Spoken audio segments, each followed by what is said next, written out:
Welcome. Thank you for joining us tonight. Whether you're here with us at the Whitney or tuning in virtually, we're happy to have you. For those joining us online, a note that you can access closed captioning by turning on this feature in the options bar within Zoom. Thank you to our captioner, Bonnie from Sign Nexus. A note for those who are in the room, the exit is located in the back of the theater where you entered. Restrooms are located on this floor and can be accessed by exiting the theater and taking a right. My name is David Lisbon, and I'm the curatorial assistant who worked with Rujeko Hockley, the Arnhold Associate Curator, on the expansive exhibition Inheritance here at the Whitney. It is my pleasure to welcome you to tonight's program, Inherited Histories, a conversation with Sadie Barnette and Kevin Beasley. Prefaced by Inheritance, currently on view in the sixth floor galleries and drawn from the Whitney's permanent collection, this conversation between artists Sadie Barnette and Kevin Beasley aims to illuminate and explore the multiple forms of ancestral and familial knowledge that ground their practices, both physically and thematically. This program was conceived and developed in close dialogue with Megan Hewer and Andrew Hawks, who work in our public programs department here at the museum. My deep thanks to both Megan and Andrew for their partnership in bringing this amazing conversation into fruition. Ru is going to moderate tonight's conversation, so I'm briefly going to introduce our esteemed panel and then turn things over to her. Sadie Barnette's multimedia practice illuminates her own family history as it mirrors a collective history of repression and resistance in the United States. The last born of the last born, and hence the youngest of her generation, Barnette holds a long and deep fascination with the personal and political value of kin. Barnette's adept materialization of the archive rises above a static reverence for the past. By inserting herself into the retelling, she offers a history that is alive. Her drawings, photographs, and installations collapse time and expand possibilities. Political and social structures are a jumping off point for the work, but they are not the final destination. Her use of abstraction, glitter, and the fantastical summons another dimension of human experience and imagination. Sadie lives and works in Oakland, California. Kevin Beasley lives and works in New York. His practice spans sculpture, photography, sound, and performance, while centering on materials of cultural and personal significance. From raw cotton harvested from his family's property in Virginia to sounds gathered using contact microphones, Beasley alters, casts, and molds these diverse materials to form a body of works that acknowledge the complex shared history of the broader American experience, steeped in generational memories. Tonight's program considers the America we've inherited, its changing landscape, and the histories of human experience that define how we understand this country we call home. With that in mind, I want to acknowledge another history of this place. New York City is located in Lenape-Hoking, the ancestral homeland of the Lenape people. This name, Manhattan, comes from their word Manhattan, meaning island of many hills. The museum's current site is close to land that was a Lenape fishing and planting site called Sapo Konokan, or Tobacco Field. Manhattan and all of New York City, as we now know it, reflects the ongoing displacement of this region's original inhabitants and the Lenape diaspora that exists today. If you're joining us online, please take a moment to identify and recognize the indigenous people who have always and continue to steward the land from where you're joining us. Finally, before I turn the conversation to our esteemed speakers, I want to acknowledge the support for this program from the family of longtime Whitney docent, the late Marianne L. Flack. When she passed away, Marianne's husband, Peter Flack, made a generous gift in her memory to the Whitney in support of our public programs. We are so grateful to the Flack family for their generosity in honor of Marianne and her more than 25 years of service to the Whitney. Tonight's conversation about family, history, and legacy feels like an especially fitting choice for this year's Marianne L. Flack program.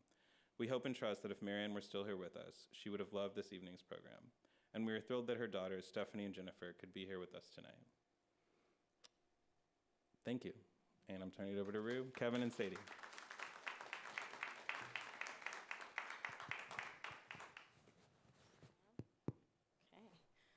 Thank you, David. And thank you, Andy and Megan and everyone who put this program together on the AV and sound back-end side. And thank you so much to Sadie Barnette and Kevin Beasley, two of my favorite artists, two of the most generous, thoughtful, and kindest people that I feel like I know in this art world, which we've been together in for a while now. So it feels really special to be together. So thank you both for joining us. Our conversation today is going to be a conversation. We will have images behind us. We're not necessarily going to make direct reference to them, but you'll be seeing them, and we will talk about some of the things, maybe not at the right time. So if you are curious, you'll hear about it later. And, you know, I think in this permacrisis that is our lives, that is modern life, it is really grounding for me to be here with you guys and really grounding to talk about work that is both acknowledging of that truth and also looking to the future. One of the great things about preparing for a talk like this is you get to watch all the videos, the Art 21s, the interviews that you haven't seen of your friends because I don't know why. They didn't come up in my algorithm. So I did watch a couple of videos, a couple of interviews with both of you, and they were amazing. Google them, you'll find them. They're well known on the internet. But one of the things, Sadie, that you said that I thought really resonated for me with actually both of you was that your work and your kind of thinking about drawing from your family and drawing from the past there's a refusal to wait for the world to catch up to your poetry and your magic. And I just really love that idea that the world is the world is the world,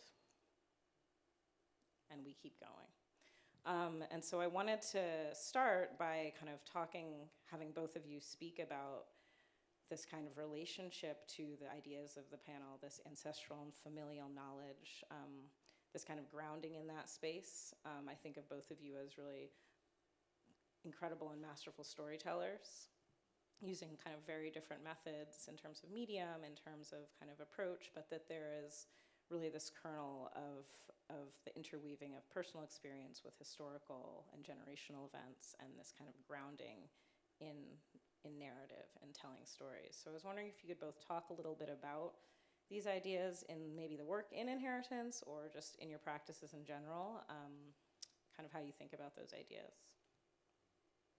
Whoever is hot can go first. I can go a little bit, right? Yeah, I think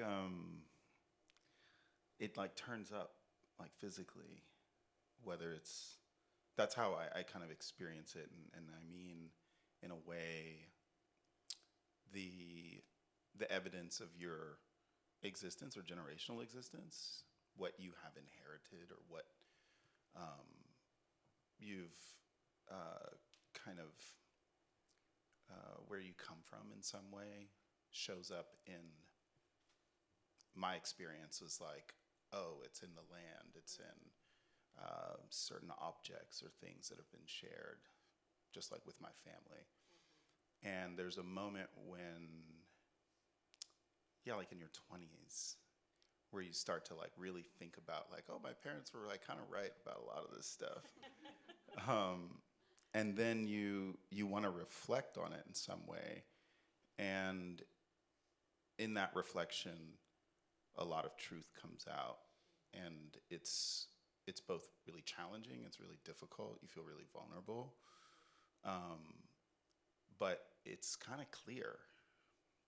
I think one thing that felt, this was probably, yeah, like when I was in graduate school, what felt really important was that the work turned inwards, and I didn't feel like I wasn't making work that was inwards. It was like I was connecting something that had already been happening. I was able to bridge a lot of decisions that I'd been making for years that were about or situated in, you know, my familial relationship, or like being geographically located and trying to like understand that. And that felt, there was something affirming, but then also like, you know, like, am I gonna like tell all these stories, all these people, you know, people I don't even know? Am I gonna like expose something about who I am and who my family is in some way? And I think that felt like the weight of that, yeah, you could say responsibility, allowed me to apply a certain kind of artistic sensibility, thinking about symbols or thinking about material relationships or thinking about storytelling, how you can tell a story that may have a broader reach than just what's immediately in front of you, and doing that in a multifaceted way. Yeah, I think it's like really core to obviously my practice, but I also think that it's core to how we navigate. When you're looking and you're seeing people going through certain things, you're always trying to build some relationship to that. And oftentimes it connects to what you've inherited or what you've experienced, things that are really close in your familial experience. Yeah, I guess when I think about inheritance, I do think of it as kind of twofold, like a gift, but also, like you're saying, a responsibility. It could be a bit heavy. It can feel like it's your job or your work to carry both like the gifts and the lessons, but also like the heavy histories and what's been survived and what hasn't been survived. But again, like that idea that you mentioned in the beginning of like, I just always saw in my family that nobody was waiting for a perfect or even, just or civilized world in order to fully inhabit the lives that they were living, and to inhabit them beautifully and with style and with grace and with like fierce love for each other and protection for each other. And so I think about like this living room space, like in this piece that's on view in the exhibition, I think about like what type of stories were being told in the living room and what type of histories were being shared, but also the way the stories were being told, which was always with like a little bit of maybe exaggeration, a lot of humor, telling the story was like a journey in and of itself. It was like an oratorical, offering. It's a performance, it's theater, it's funny, it's like folklore, it's legends, it's all of that. And so I guess with the tool that I have, the centering myself within that constellation, the piece that's in the exhibition is literally a family tree. It's like a deconstructed family tree. So it starts with a drawing that says Cassandra's great-great-granddaughter, which is me, but also thousands of other people.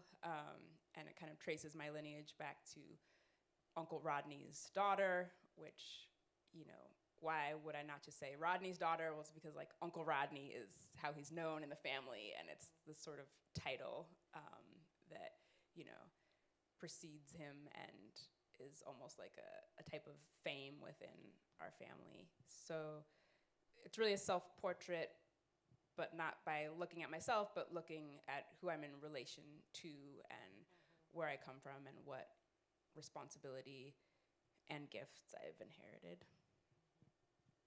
Well, I love that. I think that idea of a self-portrait not as like an ego exercise, but as an actual relational exercise is such a really beautiful and evocative way to think about something that, of course, is kind of at the bedrock of art history, and I'm pretty sure hasn't been framed that way very often.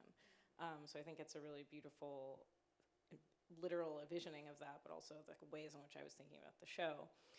Something that really has come up for me in both of you, listening to both of you, is how important like place is to both of you, and like very particular places. Oakland in your case and Virginia in your case. And I'm really curious, like I feel like they're like talismans in your work. Like there's things that, like whether it's a picture of a place that you know what it means, Sadie, you grew up there, maybe it's your family's home, maybe it's an event, family event. Kevin, in the work here as well as in other works, there are objects that are literally talismans, things that belong to people that you know. And I'm curious if you can kind of talk a little bit about place, not necessarily even the places that you're from in detail, but just this idea of like, why are you grounded so deeply, and what is like the function of that kind of artistically and creatively?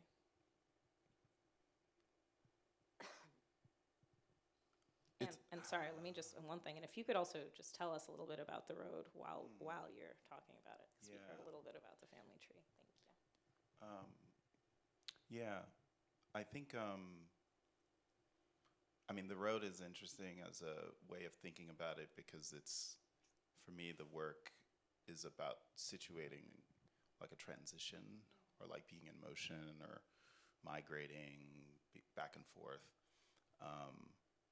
And place is like really important because it's like, where are you coming from? Like, where are you at? You know, it's like, there's just something about what you carry with you being reflective of that place. So for instance, it's like most of my family actually lives in New York. And Virginia is really generationally, that's like where my ancestors like come from. So there's this constant back and forth. Like we always have this running joke where it's like, I gotta drive 400 miles to see my cousin and I live like 5 miles away from them. And a lot of it just is every time we have a gathering in Virginia, we're always like, that's what we're doing. We're like, see, we're like hanging out and we're like, okay, let's catch up when we're back in the city. And it just doesn't happen. So it's kind of place then I think is really important because there is a moment where we make time for that and it's so tied to it. And it's just about, maybe it's just muscle memory going through all of that. And so the road in some way is about that. Like we spend hours and hours on the road. Everyone drives, no one flies down. And yeah, I think the objects reflect that oftentimes. There's also like objects embedded that you don't see. There's just so much about trying to account for as much of that atmosphere, or it's almost like geographically, like what's the space like, what's the environment like, and how do you use that as a foundation to think about this aesthetically, to think about it, you know, conceptually, but then also in like building meaning, and wanting to account for them. It's like every time I make a work, I'm trying to account for something here in this work. It's not everything that I'm counting for, but there is something in this, and so there's always that moment of situating or placing something. I definitely relate to that idea of trying to account for. I feel like in the work that's on view here, it's like all these little attempts to just, you know, get enough things together that it starts to become like something almost close to the texture or the soundscape of being together and gathering with family, even though no one thing can do it. But like if you get, you know, enough photos of birthday cakes and enough like liquor store signs, you know, somehow it's gonna sort of inch closer towards a bit of that texture of what it's like to come together, you know, to gather and what's at stake. I also love the idea of y'all like journeying together, even though you could do it here, but it's just different. That makes sense to me. And I think of place, I definitely think of California. You know, it wasn't really until I came to New York to do the Studio Museum residency, of which we all have history with, that I realized how California my work was, like that it was California. about California. You know, it just was of California before, but I realized like the landscape, some of the stucco buildings or the cars, a lot of these cues in my work really are very California, and I think it's something about the specificity of it that you recognize, even if it's not, you know, your home or where you're from, you recognize, you know, what it means to see home. And same with like my family references, like it's not your family, but because it's so specific and so my family, you maybe can see your family reflected in it. And so I always feel like the more specific I am, it actually is more open and a more like universal mirror that other people can see. Like they know that specific dish in their family or the specific couch that, you know, had the craziest stories, the specific dishes or toys from your memory, like the specificity kind of is that residue that connects it or attempts to. Yeah, and I think kind of operates as a portal in some ways because, as you said, people may not know your story, but people's minds go to their own version of it. I think in both of your works, both of kind of the ways in which you're thinking about that. Kevin, when did you start using cotton in your work? And how has that kind of material, I think of both of you as having really particular material affinities. Not just cotton for you, obviously, but also the ways you make the work, resin, et cetera, the holographic vinyl for you, Sadie, and kind of a certain aesthetic and a certain panache. But I'm curious about kind of the history of that material for you as part of a much deeper history of that material, of course.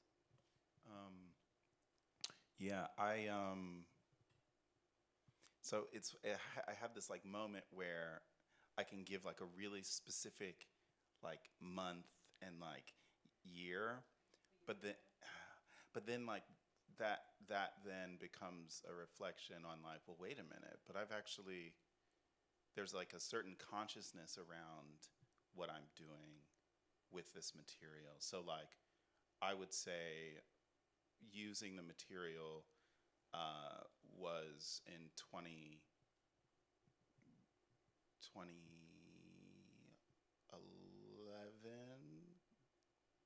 right? Yeah, 2011 December. But like the impact of it, or like materially, is like, several years prior to that. And I think it was just about my decision to like, oh, you're making a sculpture and like, you rip your shirt or you get like material on the shirt and you're like, well, that's fucked. So now I need to like use this in some way. I'm done with it. Yeah.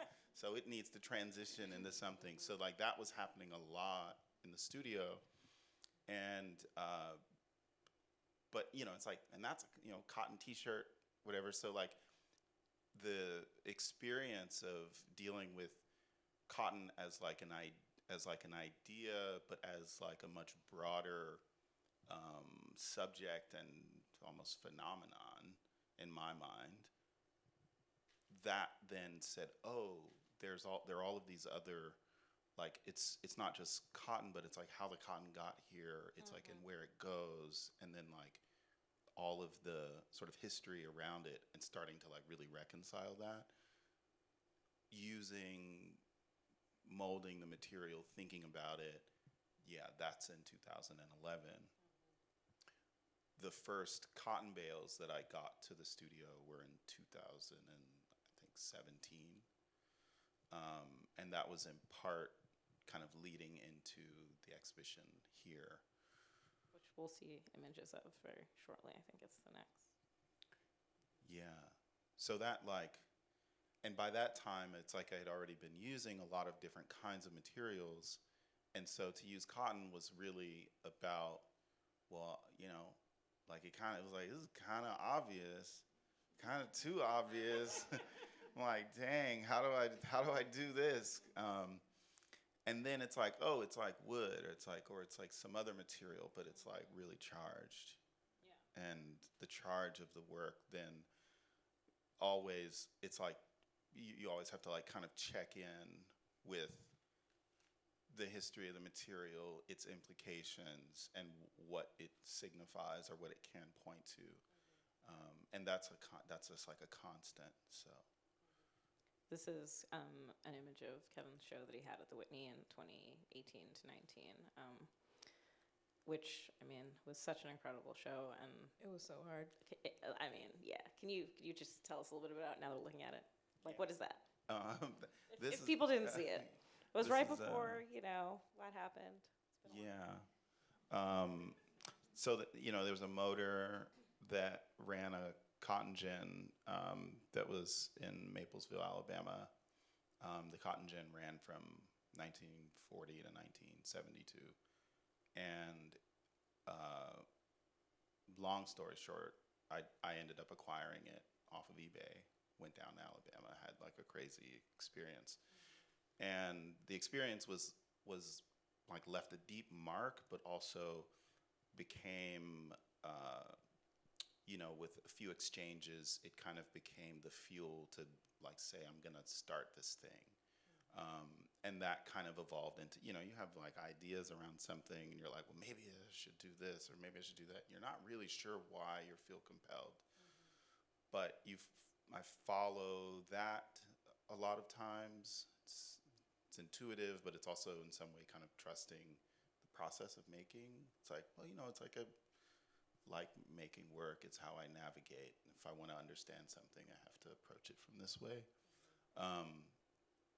And it ended up turning into wanting to see the motor run and drive something else, but running in silence.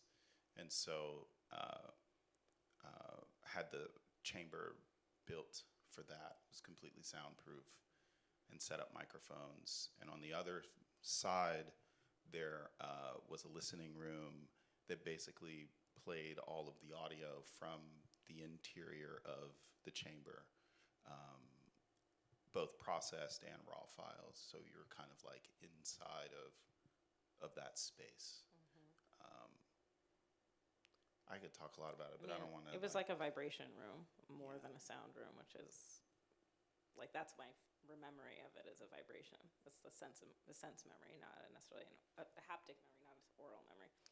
We'll come back to sound in a minute, but I do want to hear Sadie about this idea of materiality, because here we are with so many examples of this kind of holographic vinyl, of this kind of glitter, the sparkle, the rhinestone, the kind of aesthetic of Sadie is really what I think of it now. But yeah, I also think of it as like that's your raw material, that you have kind of created for yourself as an artist, which I think is it's kind of amazing to have watched that happen. So we can talk a little bit about if that makes any sense or if I'm way off. It does make sense. I guess there's different ways that I employ the sparkle or the reflection, the shine. I think in regards to like the Eagle Creek Saloon project, which we just saw an image of, which was a active, wild, loud, multimedia installation / a bar that pays tribute to my father's bar, which was the first Black-owned gay bar in San Francisco. With that project, there needed to be shine and glitter for a few reasons. One, to sort of reflect people back to themselves, reflect, the shine and the magic of people back to themselves. Also, I needed to make the piece very much in my voice. So even though it honors my father's bar, it looks nothing like the original bar. It's just much more of like a dream, my dreaming of the bar. And so it looks more like a toy or like a bar about a bar. And that was important to me, that I feel like the spirit of the Eagle Creek wants everybody to like do you. And so me trying to do the Eagle Creek, as like a replica wouldn't make sense, but me kind of turning up the volume on my own authorship made sense, and leaning into that. There's other times where the sparkle is like just about the way that we kind of construct ourselves and show each other who we are and find each other in that conversation. So whether it's like, manicures or jewelry, the ways that we kind of announce ourselves to each other and find our, community through these conversations of like aesthetics and style and like high femme acrobatics and like playing these kind of like dress up, one up games with each other, or being, again from California, our car culture is a big way that, the car is not just to get you from point A to point B. It's something that you use to show the world who you are. It might be like a beat up old hoopty ride, but you put a fly paint job on it and some big rims, and all of a sudden it's like a spaceship transporting you, you know, through the city. And so again, that sparkle of like the candy paint is something that I've just always thought was really like a technology that people use to create their own realities and their own conversations, their own rules of like this game that we're doing. And I guess like lastly, with the project that reclaims the FBI's surveillance of my father during his time with the Black Panthers in Southern California and his time working with Angela Davis for her freedom in Northern California, that was the first time I realized that the glitter and the pink like spray paint could really be like weaponized in a type of like counter surveillance or some type of restorative technology. I was also thinking about like what would piss off J. Edgar Hoover or the ghost of J. Edgar Hoover the most, and I felt like it wouldn't be like burning the documents or scribbling on the documents. It would be like throwing glitter on the documents, Like femming them up. Yeah. So that was my hypothesis. Feels accurate. Yeah, I mean, I think Eagle Creek, that project, which was at the kitchen, but it was also at ICA LA and also somewhere in the Bay. Also, yeah. At the lab. Thank you. Shout out to the lab. It's like something Commissioner project. science-based.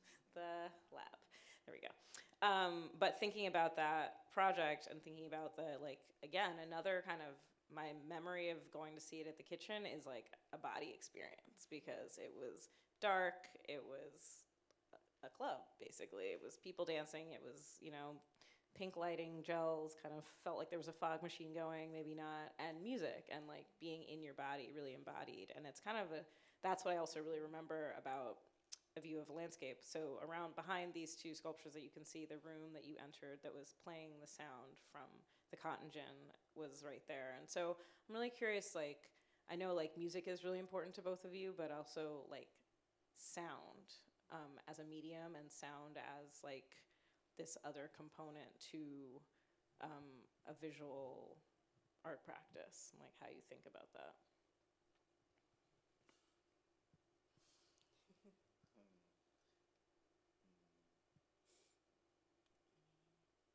I can say a few things. I feel like you might have more at stake in your answer, so you can gather it. But I mean, to me, music is mostly like, I'm mostly a fan. I think music tends to do so much more directly what I'm always trying to do in my work in all these roundabout ways, and I just happen to be a visual maker rather than a auditory maker. If I could make music, I definitely would. I think I would get there faster, but as far as I know, I don't have any musical abilities, so I think of my work as like a tribute often to the way that music can be like so abstract and so real at the same time. So I think of like, you know, music is like my religion and art is my job, if that makes sense. But it's all like kind of in service to what music can do. Yeah, it's just, I don't know. I don't know how to explain it. I mean, I think about it spatially, which is why like Eagle Creek Saloon was like really amazing to like think about how in concert with music, this kind of experience of walking in, there are all of these other spatial concerns, bodily concerns that that music and sound end up like kind of like tuning in, or you end up like the stakes or they change in that way just by people listening. So I feel like the impact of sound for me is really a about that in a lot of ways. It is about how it moves you. And it could be just like someone's voice, right? Like Don Cherry had like a really remarkable voice, just like the way he spoke and his cadence. So I kind of like think about like, well, this is a very useful thing to also consider when trying to like navigate or like process the world, or like if you know, when you like lose your hearing or you can't hear, you kind of lose your sense of balance as well. So there's also this like really deep physiological relationship to noise or to sound, and even like thinking about it being weaponized by governments, and to then being like very soothing. You know, it's like lullabies, or like you're trying to put your little one to sleep and you just start humming, and whether it's out of tune or what, you just have to do that. So I do feel like that becomes like another tool, and in trying to like think about the world and process things, and I feel like I kind of am like stuck in it because I have just like a lot of questions around it, maybe more so than a lot of other avenues. So I think because of that, it rises to the surface for me. Thank you.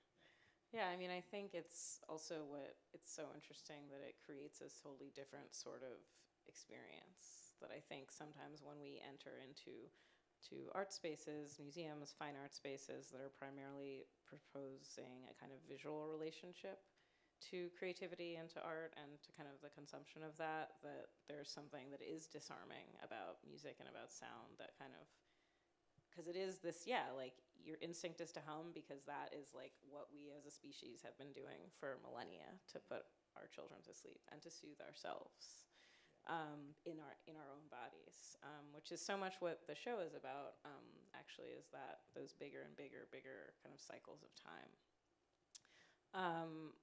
I really want to know what you all are excited about right now, moving forward. What you're working on, things that you have coming up, or a book you read. I think we're always looking back in these kinds of programs, which is important, and talking about the past, which is important. But something Sadie said in the talk I watched is this idea of a time travel feeling, and I think both of your work kind of creates a time travel feeling for me. But I'm curious, let's like travel to the future a little bit, in light of that.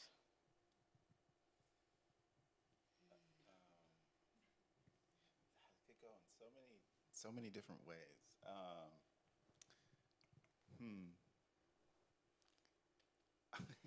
I'm supposed to move studios. That's which is really exciting. I think You Julie are and moving Noah studios. Kind of like, Positive thinking. yes. Looking forward to that. To that question mark kind of going away, slowly dissolving. I mean, honestly, it's like really hard. It's a really hard thing, just given what's happening in Israel, and I constantly am just thinking about like, well,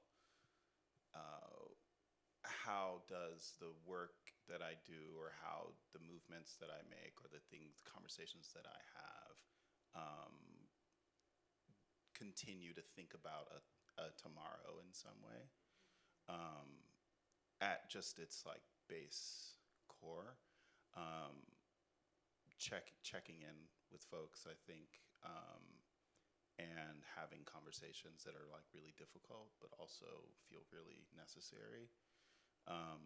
I think in terms of looking forward,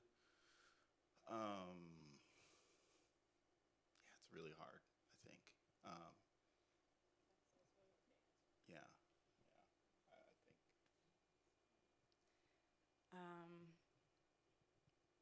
Yes, it is a really hard time to think forward. And I guess what I could say, I am, if not excited, I am like attuned to, ready to, and committed to trying desperately to dig as deep as possible within myself as I can to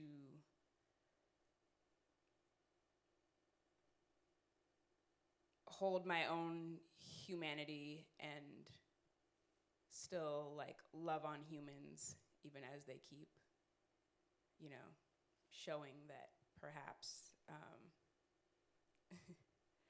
perhaps they don't deserve it, but knowing that like still loving each other is the last thing that I can hold on to. And like, what is the peace that I can find in myself and fight for that over and over.